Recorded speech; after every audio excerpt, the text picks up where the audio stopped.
My name is Kris Gethin, and what I aim to bring to you is inspiration, motivation from clients, everything that will allow you to evolve as a human being. Hello, everybody. This is Kris Gethin, and welcome to another episode of the Kris Gethin podcast. Today is going to be a very special episode. My client on the other end here, if you're watching this on YouTube, you can see Kris on the other end, has overcome some amazing challenges that I can only explain as being very inspiring, absolutely inspiring, not just to me, but all of you listeners and viewers watching this right now. So Kris Shook has been a client for a while, followed my programs for a while, but he came up against some challenges whilst getting ready for a bodybuilding show. But I'm not going to go into too much detail about that now, because I want it to come from Kris's mouth to explain where he was, what sort of shape that he got out of, and what did he do to actually lose over 50 pounds to see like the ball of health that I can see right now on the other end of the screen here. So Kris, thank you very much for coming onto the show, sir. Yeah, thank you for having me. Appreciate it. So tell us a little bit about your background so people have a little bit of an understanding of what you were doing specifically, as you got some pretty bad news that kind of shook your world. But if anything, it gave you the tipping point to really make a complete 360 in your life. Absolutely. So I'll go back just really, really far back. So I grew up in the days of Arnold Schwarzenegger and Lou Ferrigno and that kind of stuff. So at a very young age, maybe sixth grade, watching Conan O'Brien really turned me on to, seeing, Arnold and learning more and getting into the health and fitness and always being competitive in sports. Fast forward to I want to say 2012ish, 2011, maybe right around there. I saw one of your series on bodybuilding.com, which really turned me on to the 12-week series that you put on, which I found phenomenal to be able to actually follow somebody day to day through that 12-week period. And then it inspired me to do something that I've always wanted to do. I've always wanted to compete. I wanted to compete as a bodybuilder, again, going back to the Arnold Schwarzenegger days, right? And but then men's physique really started to take off back then, and I felt like just being someone who's 6'3" and for me, I felt like not being able to add the mass to the legs, right? I always had been challenging adding, making the leg development. So I felt the men's physique was kind of, the area that I wanted to go down, right? That was the path that I wanted to go down. It was my calling, and so as I was preparing for men's physique in 2012, I just noticed I noticed something wasn't quite right, but I really couldn't figure it out because I wasn't feeling sick, right? But as 2012 continued to progress and towards the end of the year, and as I was continually losing some weight, and then we started to transition and purposely losing weight, mind you, caloric deficiency, going through the cardio. And as we transitioned into 2013, I hit my 12-week prep at that point, and we really started kicking in. And at this point, again, I'm noticing things that are not right. And let's back up just a little bit, because it was probably, I want to say, the summer of or spring or summer, it was spring of 2012. I did go and see my physician. I saw my family doctor, and I said, something's not right. I've got these swollen lymph nodes, but I don't feel sick, right? But these lymph nodes have been hanging around for a little bit. And I don't understand why. And it's like, well, it's completely normal. And I said, hey, listen, I'm a little bit of a hypochondriac. Can you just do some blood work? Let's do some blood work so that I can feel good about it. We did blood work. A week later, calls me, says, hey, results are fine, completely normal. Blood work's fine. So I go about my merry way. And a few months later in 2012, I want to say maybe around September of 2012, same thing, not going away, right? Again, I do not feel sick whatsoever, but my lymph nodes will not, the swelling will not go down. And at this point, I'm noticing them in more places, like in my clavicle area, in the armpit area, in the neck. And again, I go back to see my doctor, and I said, listen, this is not going away. And he felt the lymph nodes and said, hey, listen, they're normal. And it's just something's happening to you. And I said, great, can we do blood work again? He says, yeah. So a week later, get a phone call. Blood work's normal. Don't worry about it. So I continue going on feeling safe because I was informed that I was fine.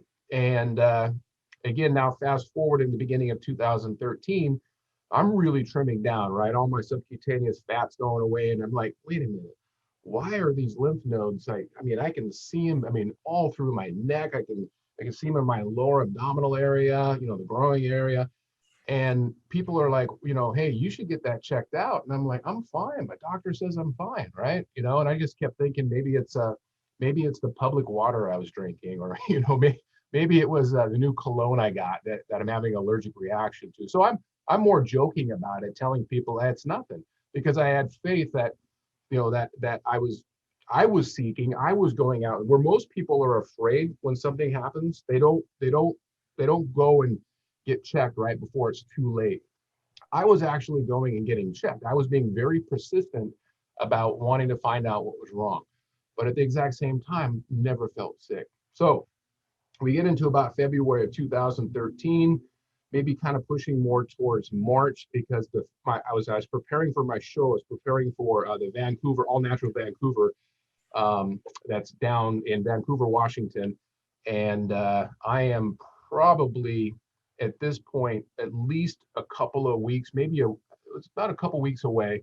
And I saw my doctor for the third time.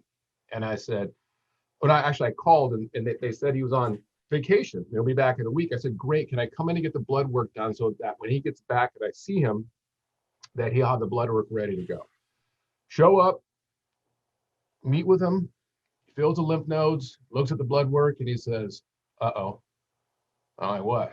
He's like, I need to get you to a specialist. I'm like, what are you talking about? He's like, something's wrong. I'm like, well, that's what I've been coming to see you for. And he goes, I need to get you a specialist right away. So by the time I get to a specialist, I'm a week out from the men's physique. I'm in tip-top shape. I am down around 5-point-something% body fat. I feel completely healthy. Am I a little tired? Yes. And that is mindfully, doing a ton of cardio and being, again, no carbs. Did I lose weight? Yes. And that was done on purpose. But other than that, nothing, no other symptoms whatsoever. No night sweats, no chills, no,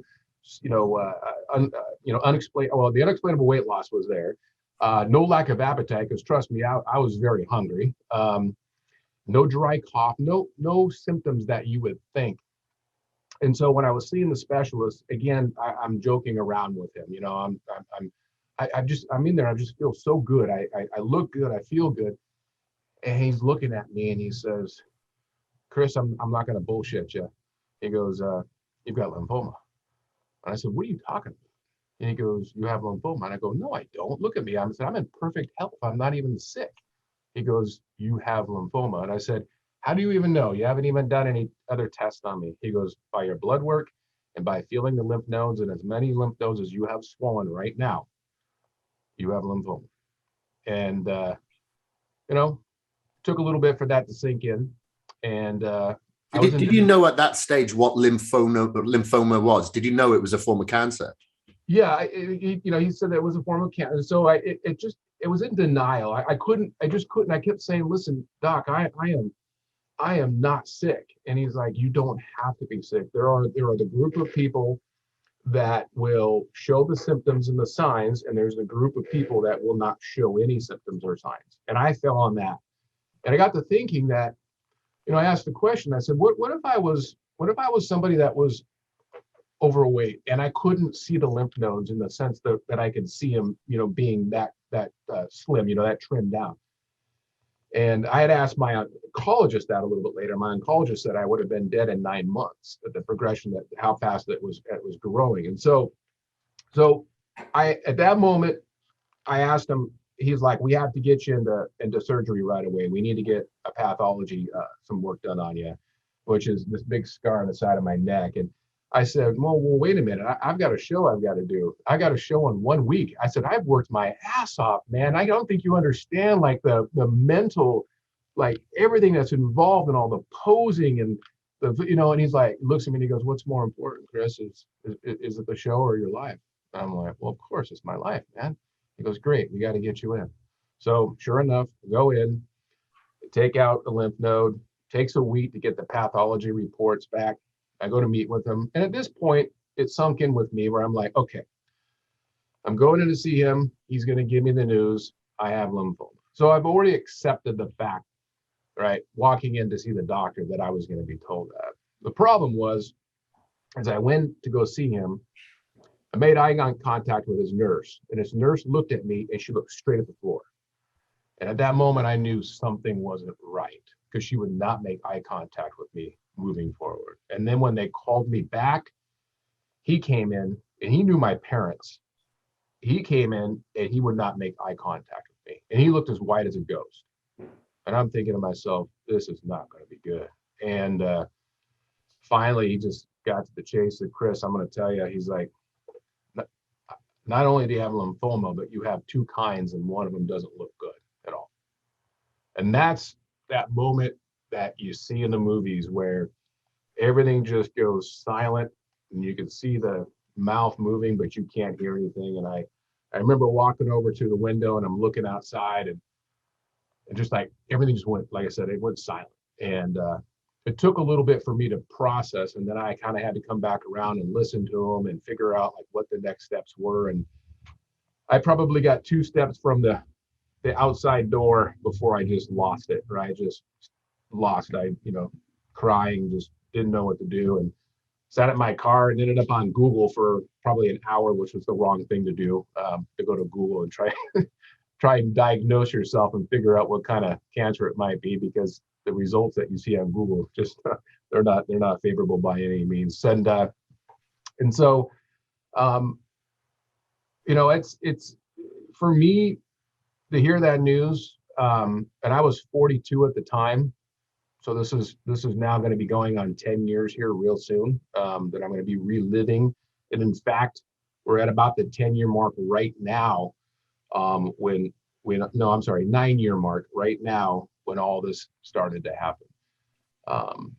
And by the time I got to Seattle Cancer Care, which was a matter of a week or so, I can't remember, it was indeed true. I had 2 kinds of lymphoma, the exact same kind, and I was stage 4. It got into my bone marrow. All of my lymph nodes were swollen.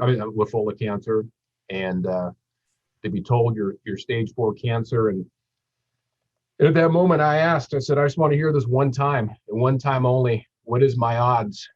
And they said, you have a 15% chance of survival. And I said, all right, cool. Don't tell me that again. I don't want to hear it. And for me, it became this like this point where I'm like, I'm going to do this. I have a 15% chance. That is a good chance, right? I'm going to do this. And it almost became this, like, I just became very arrogant or very cocky towards cancer. It's almost like, fuck you. I'm going to beat you, and let's go. And I would come into the hospital, and I'd have this cocky, arrogant attitude, like just strut, come into the hospital. I knew I was going to beat it. Did I have my moments? Sure. Right. We're human. There are those moments that I had where it really dawned on me that I'm probably going to die, but I had to eliminate that as quickly as possible and be as positive. And I believe in visualization, and I would do things to where I would visualize myself, having my hair back. I would visualize myself getting back up on stage someday. And this one's a little crazy. When I was receiving chemo, they put me through some pretty hardcore chemo, and they're dumping it, right into right here. It goes up in your jugular vein, dumps right into your heart. One of the chemos they had to give me, the nurses had to wear protective gear. And I would say, why are you wearing protective gear? And they said, well, if we get it on us, it can burn us. And I think, well, you're dumping that right into my heart. What are you talking about? But what I would do is when they would hook me up to chemo, I would close my eyes and I would visualize, and I would change my mindset. And what I would do is I would visualize, even though chemo was this toxic chemical that would kill everything off in your body. But what I would visualize, instead of it being something toxic and negative, I would visualize the chemo being something positive, and I can see it going through my bloodstream, and I can see it just killing off the cancer. So I would visualize the chemo being something positive going into my body as opposed to being something negative. And so I did a lot of journaling, just, did a lot of visualization, just really cocky, arrogant attitude about knowing that I was going to beat it. That was my mindset. Surrounded myself with a lot of positive people, continued to do what I needed to do to stay healthy. I really focused on what was I really putting into my body at the time. And I can elaborate that a little bit later, but I realized that even though I thought I was eating healthy, I wasn't eating healthy. And I came up with this concept or this name called the healthy man disease. And why I called it that is like, here's a lot of us who think that we're eating healthy. We're putting these products into our body, and they're not really healthy products, right? A lot of the foods we're eating are just, they're full of chemicals and pumped full of all these synthetic stuff. A lot of the supplements that are out there, are not safe by any means, with a lot of the fillers and synthetic stuff in there. And this is one of the main things that I turned me on to you and your products as well, that we could chat about later, is because of that. I did a lot of research. I did a lot of just trying to figure out like what, and I'll never figure out, because with blood cancer, it's environmental. It's not hereditary type thing. It is something in our environment. There's so many toxins in the clothes we wear, or the carpets, or the furniture, or the mattress you sleep on, or the products you put in your hair, whatever it might be. There are so many things that can cause blood cancer, but I'll never figure it out. And the best advice I got from a trainer at the time was, Kris, because I wouldn't even drink out of plastic, right? At one point, I was so scared, right? I was so scared. And my trainer said, Kris, you're living in fear, man. Knock it off. You can't live in fear. He goes, all you can do is control what you can control. Control what you put in your body. Control who you hang out with. Control your stress environment, right? Control, he went on, and I thought that was the best advice I ever got, because it got me over that mind part that I was living. I felt like I needed to live in a bubble. I was so scared of coming back, and I couldn't figure out. But again, going back to just studying and figuring out like what am I putting in my body, right? And so, but going through that whole journey was really transformed me in many different ways, mentally, physically. I come out a completely different person today. I'm really focused on what I can do for that community, and I'm working really hard to insert myself into that world, to be an inspirational leader in that community, and to help others that are battling. I joke around all the time. Russell Wilson, I'm sure you're probably familiar, quarterback for the Seattle Seahawks. He goes to Seattle Children's every Tuesday. I think that's great. However, I've tried to do that, but I'm not Russell Wilson, so it's very hard for me to get in the door.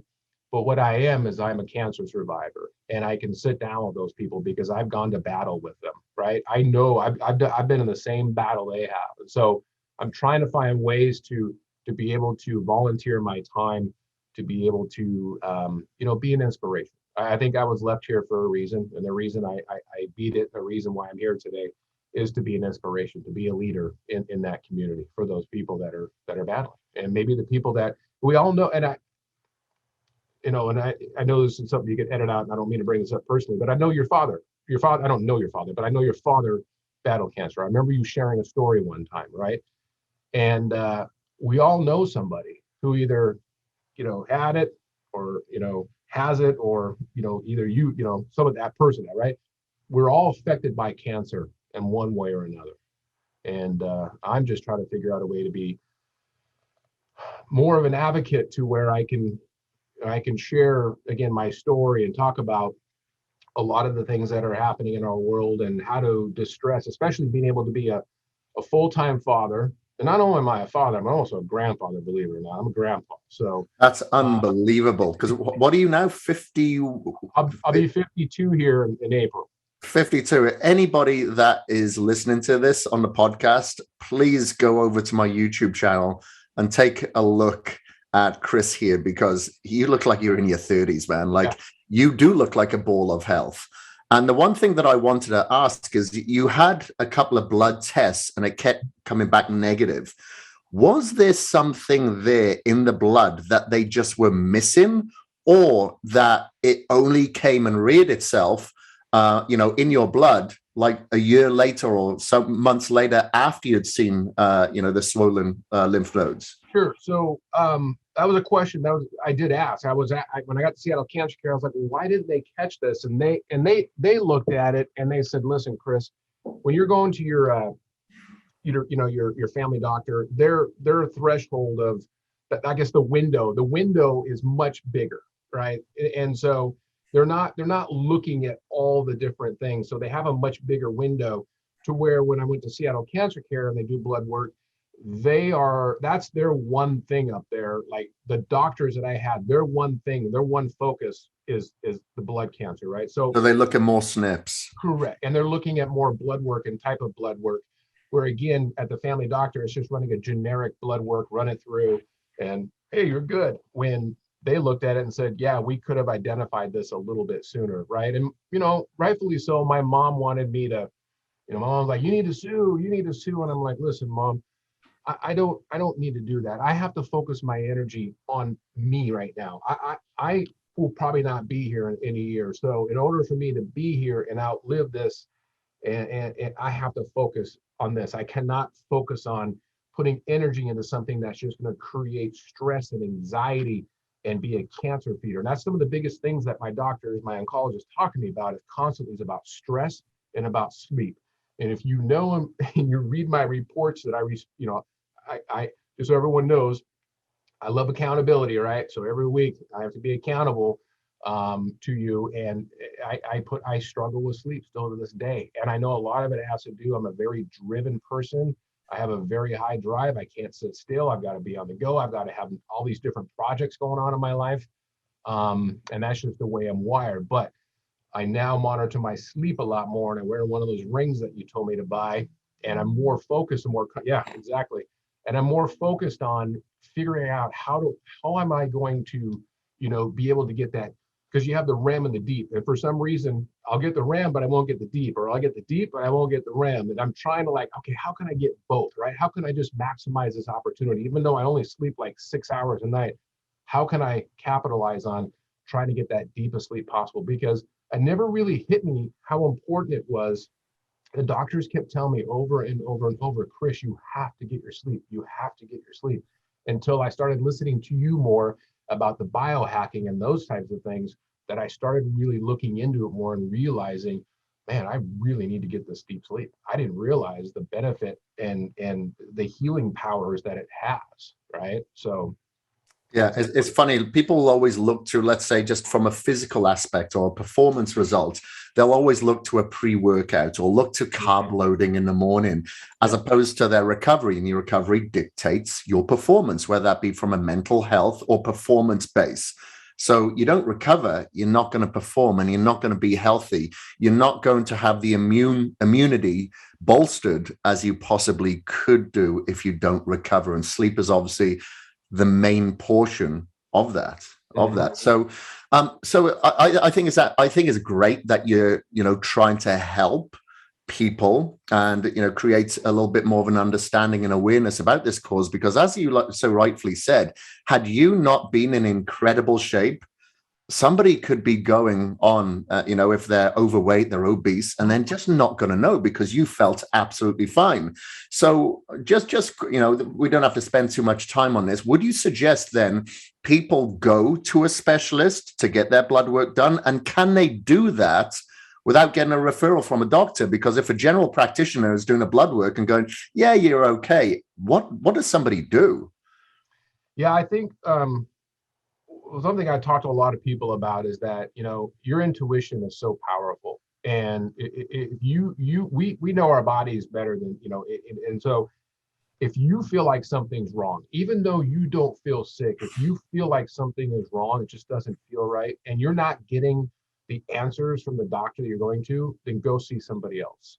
Be persistent, right? If I wasn't persistent, I would not be here today, right? I barely, like when I got to the Seattle Cancer Care, and yeah, and one of the things they did say is that because of the tremendous health that I was in, like the way, being 42 years old, coming in super healthy was one of the things that also helped me beat this and to be able to battle that chemo. They gave me stuff that literally knocked me on my butt, right? And but I was able to, recover quicker, right? I was able to bounce back. I was able to beat it, and a lot of it, I'll say, was just being in great, phenomenal shape ahead of time. But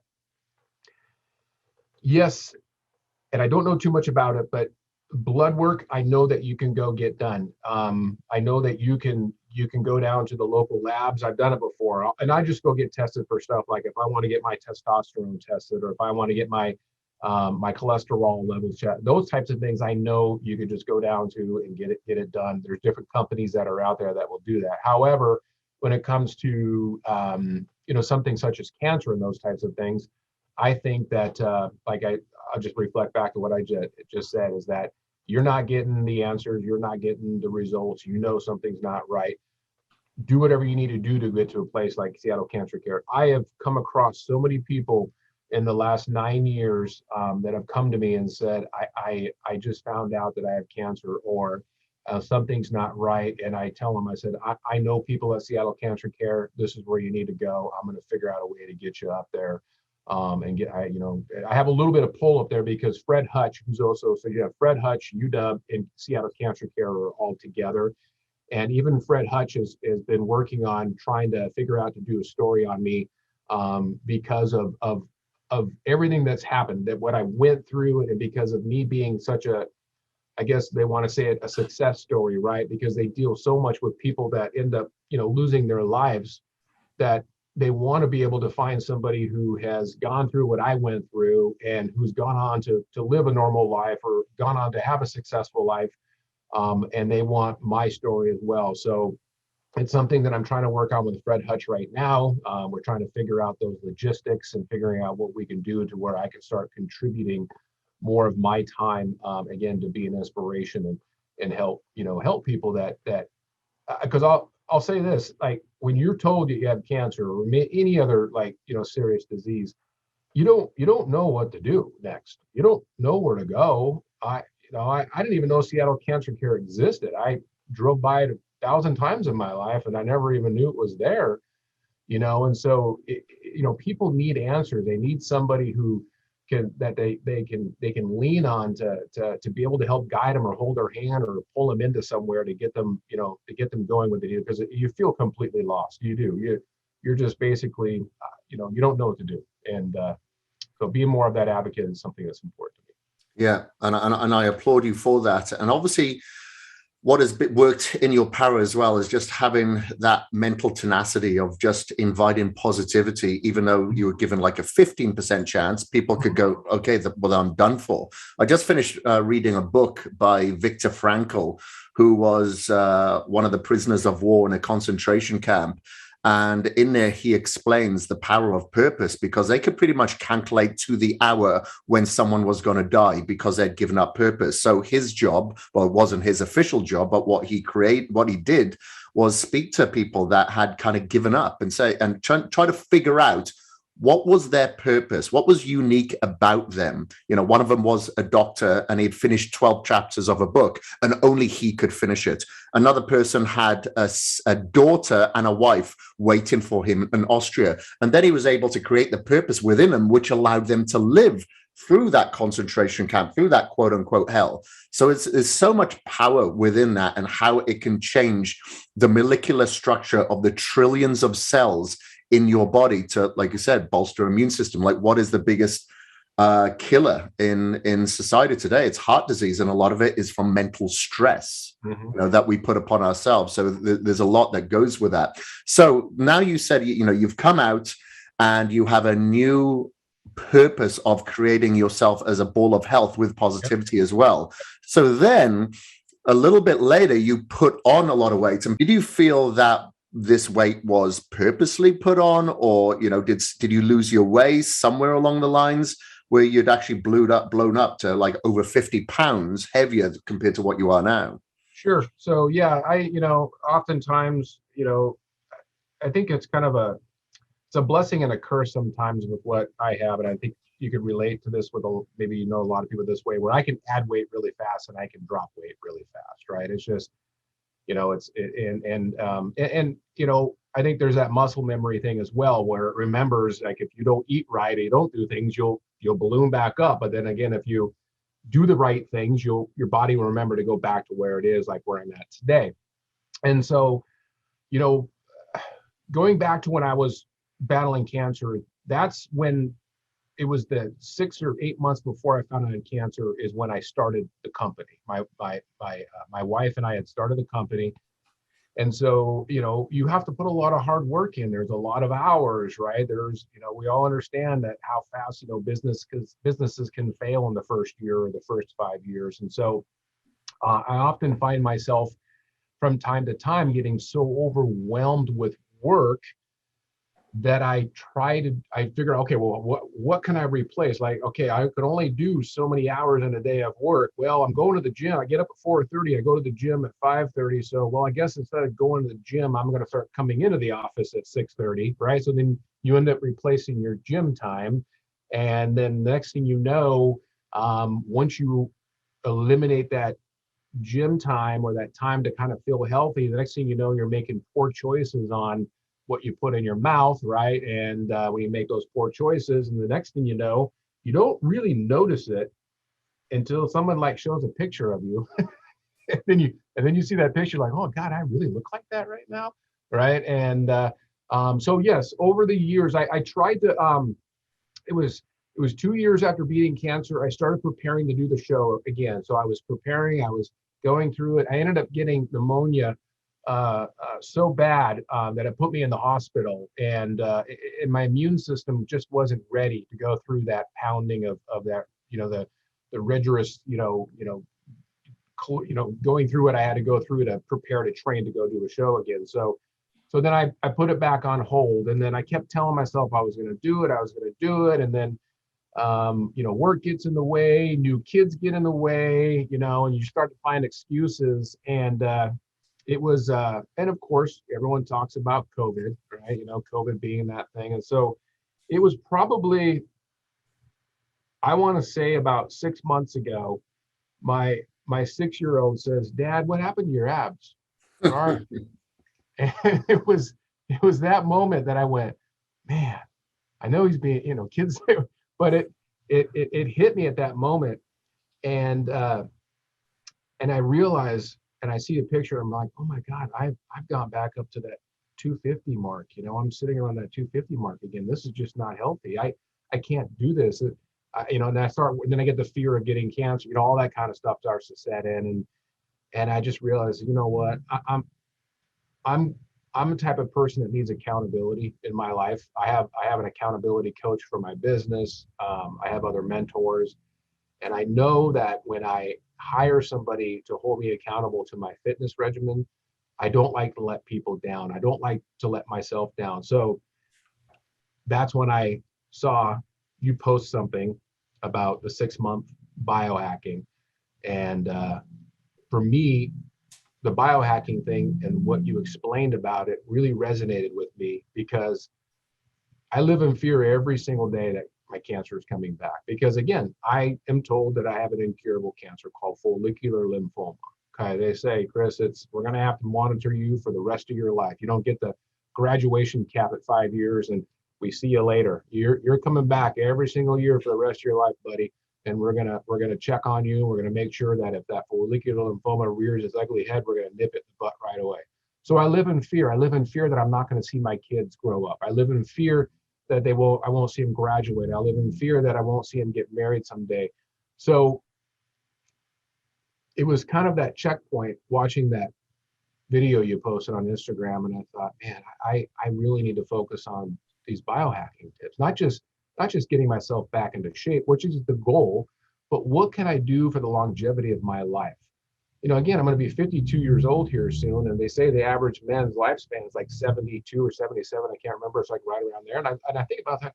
I'm probably 20 years or 25 years away from, the average lifespan. And what I've had and what I've put my body through, I'm sure is probably not done anything to increase it, right? Through the cancer and the chemo and all those kinds of things. So what do I need to do? What are the changes in my life that I need to make? And stop, like with work, I've got to figure out a way to like get the hours back in line, because again, if I don't have my health, I won't have my family, I won't have my job, right? So health has to come first in a sense, even though family is always first for me, but health really has to come first, because I won't be able to have that. And so the biohacking thing for me was really super important. And I am doing as much as I possibly can to increase the longevity of my life, to outlive 100. I love that. That's important to me. And it's been a blessing, how fast to be able to get with you and to get me back on a plan, to have the accountability sessions, and they get me back on track. And I feel absolutely amazing. It's for me, it's a lifesaver, because you said heart disease, that's one of the number one killers. And that's another thing that I always worry about, because that runs in my family a little bit. So if I'm not taking care of myself, not only am I worried about potentially cancer coming back, but I could be worried about something to do with heart disease. So Yeah, I guess all's very important for you because, like you said, you're a father, you're a husband. You work long hours. You got a very successful business, which, from what I recall, you work anywhere between 80 and 100 hours. That's what happened. So when you know I've been in this industry for 20 years, so I remember when '08 happened, and through when the big collapse, the big crash. It was a really rough time in everyone's world, especially in this industry. And when COVID happened, I remember turning to my wife and said, "Uh-oh, here we go," because we got shut down. Right, the governor shut us down as real estate agents, and for at least a week. But I looked at my wife. I said, "Here we go. It's '08 all over again. Yeah, we got to figure something out." But then real estate just took off, and it got so busy that you kind of get in this mindset, especially when you're business for self, that hey, when the business is good, you got to take advantage of it, because it's not always going to be good. So the problem is that I take on too many like clients, or I take on too much, or I get, the business is just growing, and I just figure, oh, you know what, I'll just work 100 hours. It's not a big deal. But what happens is when I do that, I eliminate the things in my life, that well, not spending enough time with my kids and being present, right? Present with my family, present with my health, right? Those types of things. And um, with my other coach, my coaching that I use for my business, they get on me and they're trying to help me to get back down to that 40, 50-hour work week. But yes, 80 to 100 hours, I was hitting that. And I'm more around the 60 to 80 hours right now. So I've been able to backtrack.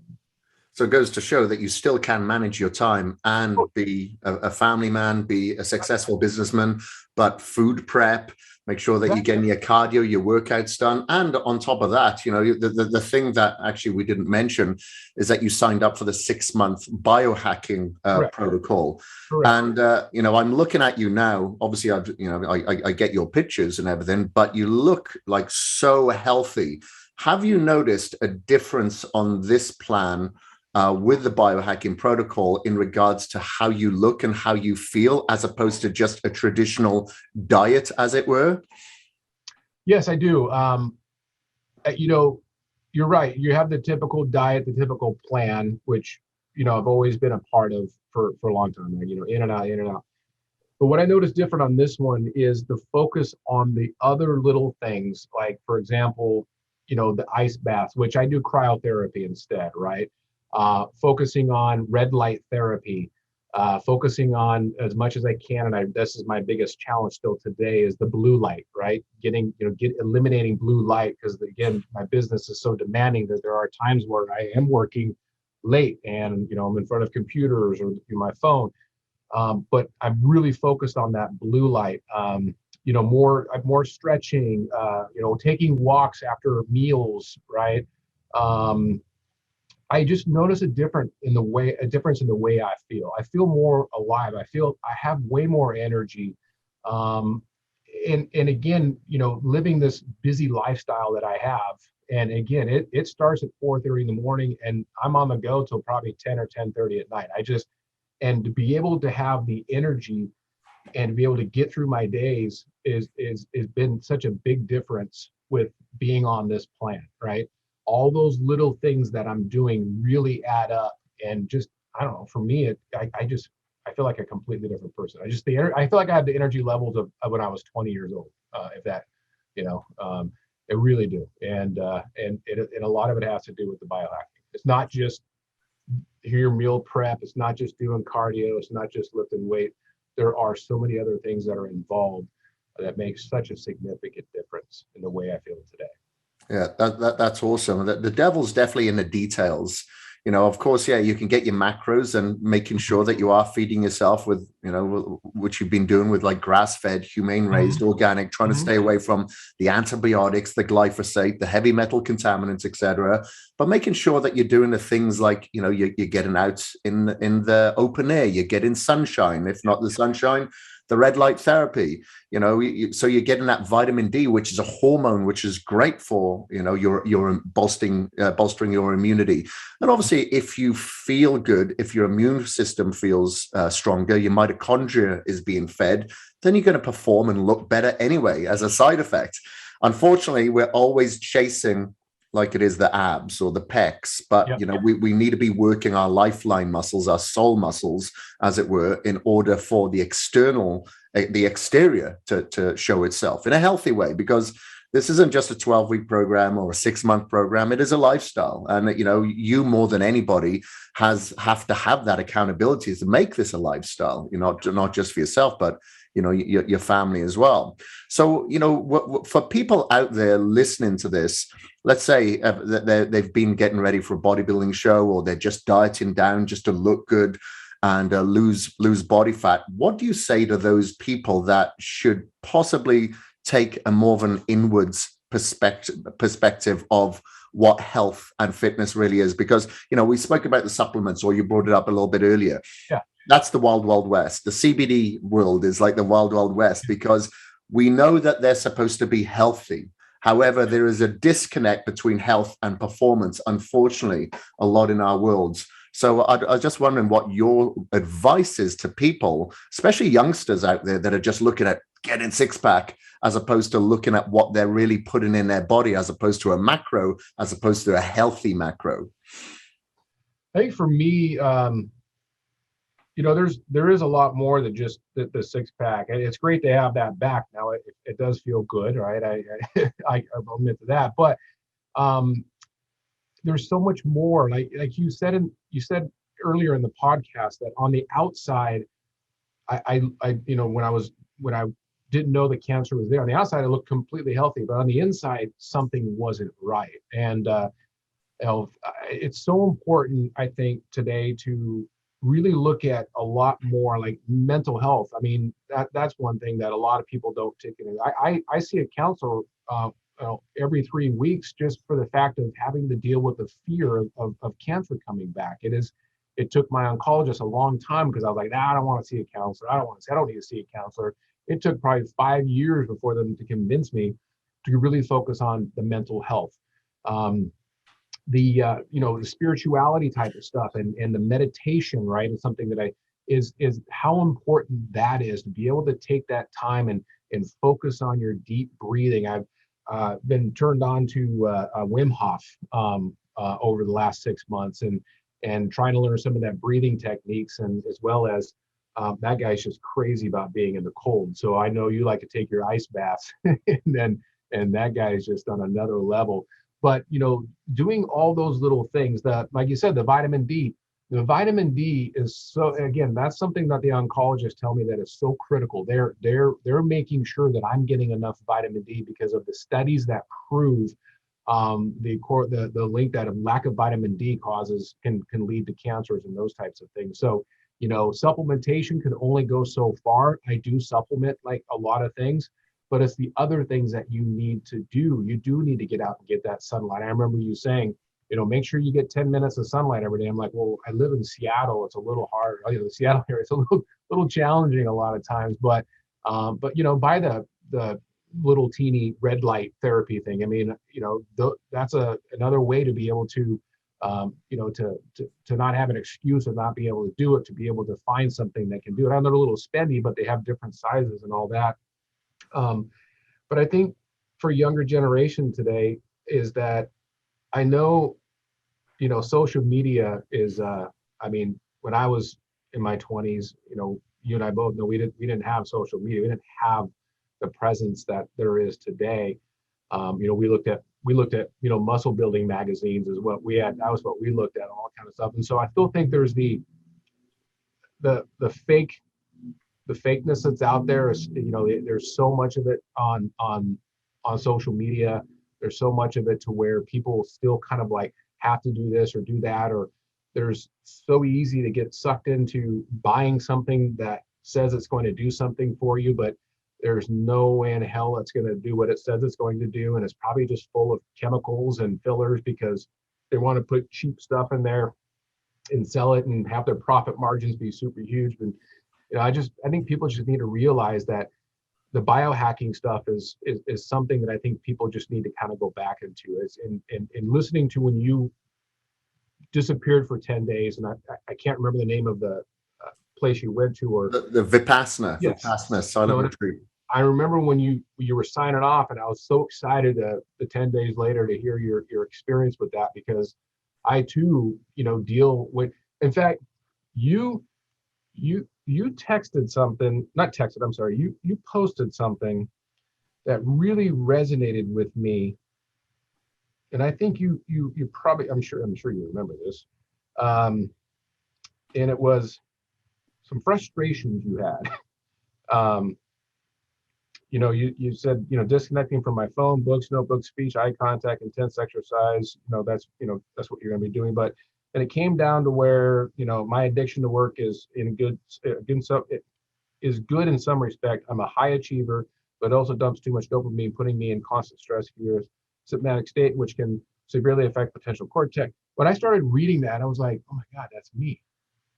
I'm totally related to what you wrote there. So when you took off and you came back, I was really interested to hear, what you did. And again, this, I don't know if it really answers the question you had asked me, but it's these things right here, like a lot of things that you talk about, and the things that are just really simple that really don't cost money. It doesn't cost money to meditate, right?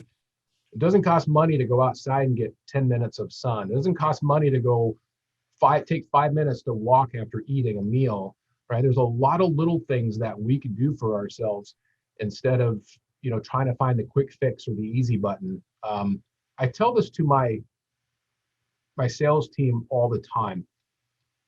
What we do today shows up 60 to 90 days down the road. So, we live in a world of sales here in my business. If we don't have sales coming, we're not doing sales, we don't have income coming in, we're not going to survive. So it's the little things that we do every single day of having conversations with clients and following up and doing all those little things. If you're not repetitive, doing it, the repetitive part of things is not sexy, right? What we have to do every single day, all the little things we have to do every single day is not sexy whatsoever. But it's all those little things that create that compounding effect. And so the same thing applies in what you do and what I do and what I have done, is that in society we want things so fast, so that if we try a new diet or if we start a new meal plan and 2 days later we look in the mirror and say, well, I don't look any different, so I guess it's not working, right?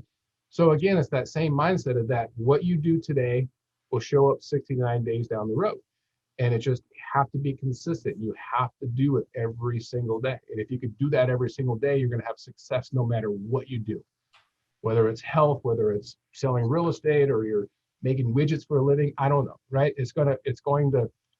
So I know it's a long-winded answer on that, but that's such a, I could talk a lot more on that question. There's pretty, there's a lot going on in this world that.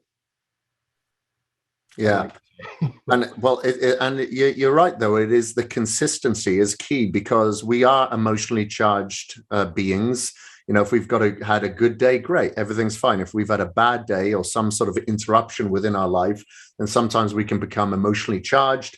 And then that 5 days a week turns into 3 days a week. And then there's no consistency whatsoever. And as we know, it can make it very, very difficult to get back into a routine where we are investing in our health and our future and the happiness for those that are reliant, on us.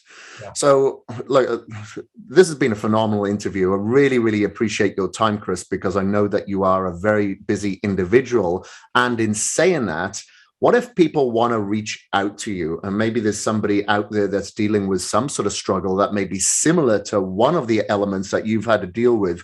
Can they reach out to you and ask you any questions in this regard? Absolutely. I would love that. And if anyone does have any questions or anyone listening today that may know somebody that's dealing with cancer, or maybe know somebody or dealing with yourself, or anything that we've talked about today, yes, I can give an email address. I don't know what would be the best way for me to do it. Whatever's best for you, whether it's your Instagram or email, you're the person that's going to be the recipient. All right, well, let's do this. I'll just give my email. That would probably be the easiest. So it's I spell it the best way, Kris, Kris, at shookhomegroup.com. So it's SHOOK homegroup.com. And that'd be the best way to reach me, and I can respond. If for some reason it goes to the junk folder and you haven't heard from me, just try and resend it again, and I promise I'll reply. Awesome. And we'll put the link to your email address in the show notes, and anything that we spoke about today as well, Kris, we're happy to put the links into the show notes as well. But I just really want to thank you for your inspiration that you're putting out there.